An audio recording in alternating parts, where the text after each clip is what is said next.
जी बिल्कुल, समुद्री जी माशाल्लाह एक तो वेल मैनेज सिटी है। बड़ा मतलब है, उसको आप अच्छे तरीके से अगर जिस तरह भी डालना चाहें तो वो डाल जाता है। और अल्हम्दुलिल्लाह जब से मैं आया हूँ तो मैंने अपनी हद्दुल-वसा कोशिश की है कि समुद्री को ज़्यादा से ज़्यादा नीट एंड क्लीन किया जाए।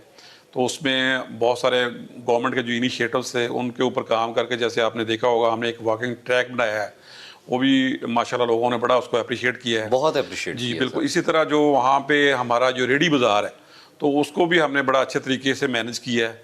तो मैं समझता हूँ समुद्री वाले इस मामले में बड़ा ही कोऑपरेटिव हैं, तो सारों ने इसके ऊपर बड़ा कोऑपरेट किया।